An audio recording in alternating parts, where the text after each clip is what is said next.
I'm Ariana Grande. Hi, I'm Cynthia Erivo. And you're listening to the Broadway Podcast Network. Visit bpn.fm to discover more.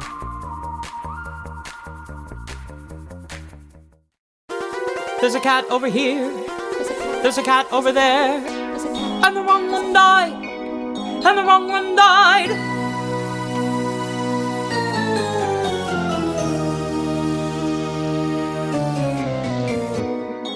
Welcome to The Wrong Cat Died, the podcast breakdown of the catastrophe. I'm your host, Mike Abrams, and today we have a special guest. She starred as Bombalurina in the 2016 Broadway revival of Cats. Welcome, Christine Cornish Smith, and thank you for joining us. Hello, thanks for having me. So I want to start with before you decided to join the cast. How familiar were you with Cats the musical? I was as familiar as a girl in musical theater who's, heard of Cats, but I was by no means a Cats person. Not a fan? No. Okay, have you seen it before? I had seen the VHS, and I saw it on tour when I was 8, and I don't share this, but I fell asleep. A cat didn't attack you mid-show? Well, I was way up in the balcony. No, they come into the balcony too, I thought. Yeah, I know. They do, actually. I went to the balcony, but yeah, so I have never shared that because I'm so ashamed. I have big issues with parents bringing children to the show. Yeah, it's hard. And because there's not, when you're a small child, you don't have a lot to grasp onto. If you're way far in the back, it's hard to follow it. So I definitely did. It's hard to follow it as an adult. Oh, yeah. It's hard to follow in general. Yes. But it is a little, it's a lot. A lot is the correct word. Yes. Okay. So you became Bombalurina, who I don't actually have an episode for. So How I want dare to. you? I know, right? She is so offended right now, but it's fine. It's because I don't want Taylor Swift coming after me. Yeah. And so how would you describe her? I would describe her as she is fiery, generous, and confident. Yeah. Many other things. She's sort of seen it all, and I think she does have a more mature, motherly presence. But she's also promiscuous, and she's been around the block a couple times. So yeah. No, because she's one of the adult cats, right? I didn't Yes. even realize that there were cats, kittens, all these different parts to this. There's Very way more. important. Yeah, so she's one of the adults. So basically but that's where we get really confusing. What's the relationship with Demeter? Mom, sister? A sister, best friend. Okay. And I think she's older and she sort of looks out for Demeter. Okay. It's sort of her troubled friend that, she has to calm down. She has to, park therapist. All those things. So we'll get into that main song. But I want to hear, what kind of training your character is in multiple songs and multiple dances. How, what was that like? How'd you prepare for that? Especially since, you did a ton in this play. Yeah, no, it's definitely a dream role for me because there's very few shows where you can truly dance, truly sing, and truly act, to kind of the peak of all three of those categories. So it was very exciting for me. But yeah, I had to, I probably was in the best shape of my life because you're crawling, moving nonstop for over 2 hours. So it's intense and you're singing while you're jumping and dancing. And so it's very demanding, but also very fulfilling. And so leading into getting the role, did you watch previous performances besides the VHS tape?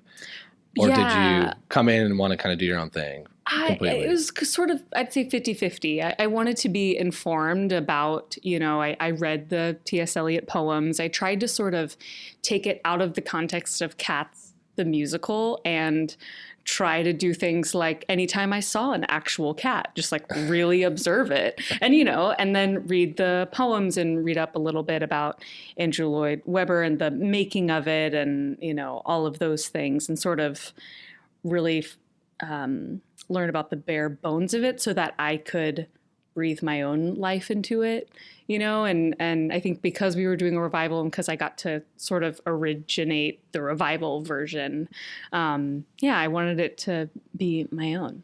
Yeah. So there's a lot of people who have not seen the show, and How dare they? they're preparing this for the movie. Yes. So how would you explain the show to an outsider? Especially since you did research with actual cats. Yes. I always say that Cats is about community, bottom line. And it's about how we come together to survive. And I think that it has withstood the test of time and became such a big hit because it is so universal and it's so relatable, actually, even though it seems like it's not. But each cat has a different personality, and it's sort of, to me, like a dilation or expansion of the human inside of that cat. Yeah. Like, for instance, like Demeter, she's anxious and kind of has like a schizophrenic sort of energy, or, you know, kind of overly pent up energy. And she can just express that in the fullest form. Whereas if you're a human and you're anxious, you can't like twitch and do this and go, you know what I mean? But, that's just the anxious person that is stressed out about work that I just saw across the street in this other form, you know? Interesting. Yeah. So you say it's about survival, but we're gonna celebrate the one cat that dies at the end? I mean, to me, it's sort of, it's like, you know, and someone goes to heaven and they're blessed. And yeah, I think that is more, I always saw it as symbolic and like, does she really die, or does she just go on to the next layer, you know, the next life? To be reborn. Yeah. Yeah. Okay. I want to ask a few questions about your character. Okay. In particular. So you sing Macavity song. Yes. What's your take on Macavity first? I think that Macavity, the cat. The cat, not the actors. Yeah. We're talking purely about. Oh yeah, no, I didn't know that the song or the cat. Oh no, I love I love the song. I hate the cat. Same. Well, no, I actually don't. It's a complicated relationship. I think that she has a very close relationship with Macavity, and she knows more about his whereabouts than any other cat. I think she's been burned by him. I think she was in a very sort of abusive and messed up relationship with this cat. Yeah. So that's my question. I felt the same way with both your character and Demeter. Was an abusive relationship. And then all of a sudden Macavity leaves and you sing this overly sexualized song about him. Yeah. I mean, I think that's part of the thing that's like messed up about it, is it's like she, as I think some people can relate to in a twisted way, it's like, why do we love watching horror films? Or there's a thrill that's associated with it. You know, it's like, as much as this relationship was dark and scarring and all of these things, there's a reason why she entered into it, because it was thrilling and it was sexy and it was all of those things. So it's sort of them, you know, leaning into that, like, oh, so terrible, but this is why, you know. It gives off a little 50 Shades of Grey vibe. Oh, for sure. Yeah. Yes. There's some BDSM happening. There's a lot of things occurring. But I think with Demeter, it sort of scarred her and really frazzled her. Whereas with Bomb, she has been through a lot of stuff. So it sort of didn't faze her as much. So how do you believe the relationship between Bomb and Grizabella? Because there's a couple different conflicting rumors on it. Yeah. I think that she has empathy for Grizabella, and she feels for Grizz because she was almost Grizz. I think she was like one step away from sort of turning to the dark side, and one, you know, line of cocaine away, or like whatever. You know, she kind of almost turned to there. So I think she wants to protect the younger cats from her, and not as much in a judgmental way, but just in a, you know, you really don't want to go down that road. And so there's a rumor that Grizz is actually your character's mom and abandoned you. Oh. So what is your take on Never that? heard that. Yeah. That's what I'm here interesting. for. I'm here to dig up the rumors for Honestly, the people. It's very exciting to revisit all this. Yeah, I've never heard that one. That could make sense though. Yeah. Man, I'm trying to articulate my thoughts on that because I've never heard that. Never heard it. So clearly it's not true. Wow. Or it's not been a note given to you. Yeah, it was never a note given from like Andrew Lloyd Webber himself or something. Yeah. But did he give a lot of notes about the backstory and the family tree of cats? He sort of popped up a couple times during rehearsals and a few times during previews here and there, but he wasn't super embedded in our process. Like Gillian Lynn, may she rest, amazing woman. She was there for like the first 3 days, and then they sort of came in and out of the process, so they weren't super involved. Trevor Nunn, though, was heavily involved as our director. But yeah, he never told me that. Nothing. Okay. Wow. What about the relationship with Rum Tug Tugger? Oh, I think they're just like the classic on again, off again. That's like the lighter version of her relationship with Macavity. With Macavity, it was like that on and off again, but in a dark, not healthy way. With Tugger, it's fiery, it's playful, it's kind of messed up, but not in a as abusive way, I think. So, and I'm basing this off of the movie, the VHS, because that's what I'm working off of with YouTube, because my memory is not that strong for the 2 times I've seen this. But your character in Tugger's song in that movie is on the ground when he does his patented crotch thrusts. Yes. And indeed. Yes. I'm wondering, was there ever any rehearsal, like, over enthusiastic crotch thrust that had accidents here? Like, it's a very dramatic, like over the top part of this show. Yes. Well, that was one of the numbers that Andy Blankenbuehler sort of reimagined. So that part actually didn't happen in the revival. And a lot of things were changed. That whole number was very different than the VHS. Well, they had to bring it back from the rapping Street Cat. Right. So they had to redo some stuff. They made our revival Tugger was the classic. Yeah. The Terrence Mann. Yeah. Yes. That I think they learned from the rapping Tugger. From the 1 or 2 years it ran. Right. So you didn't have any issues in your song then when in the New York version? No. But I mean, that was one of my favorite numbers, and Tyler Haynes, who played Rum Tum Tugger, is like one of my favorite humans, and he just did such a great job in the show, and we had the best time. I mean, we were just so perverted and so sexual, but in like the best way. We had a great time. How do you feel about the fact that there's rumors that Tugger and Mr. Mistopheles are together? I think that sounds like that could have happened realistically. Yeah. Because, there are even lyrics like Rum Tum Tugger is a curious beast. Rum Tum Tugger, I think Rum Tum Tugger is bisexual. Yeah. For sure. And Mistopheles is gay.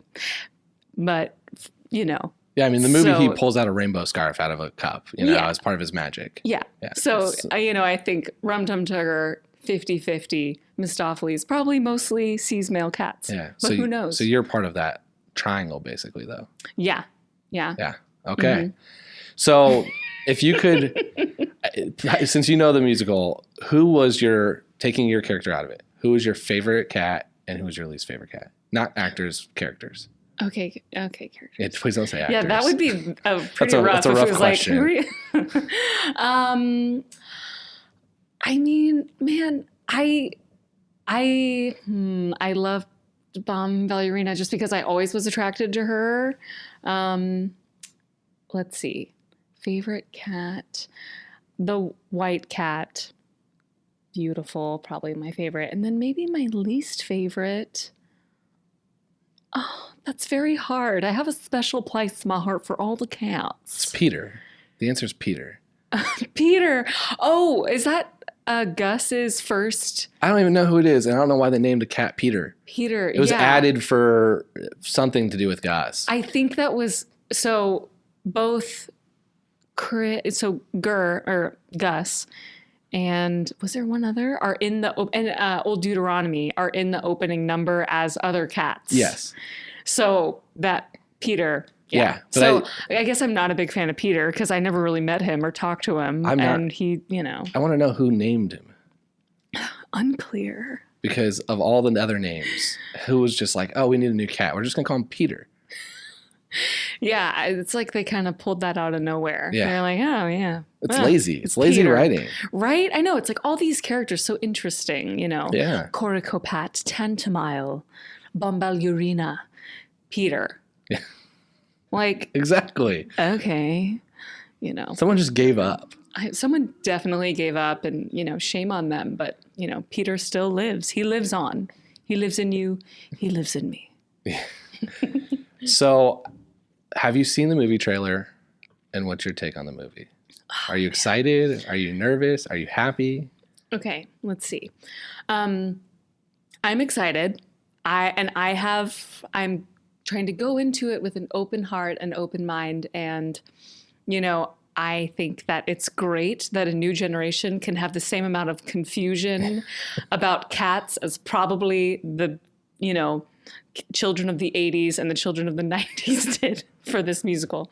I think it is hard because I was, that was my life for so long doing the show.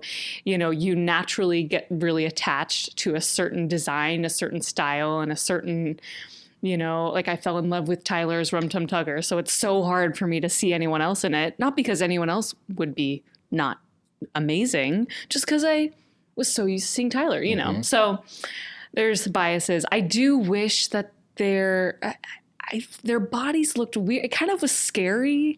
My first impression was I feel scared.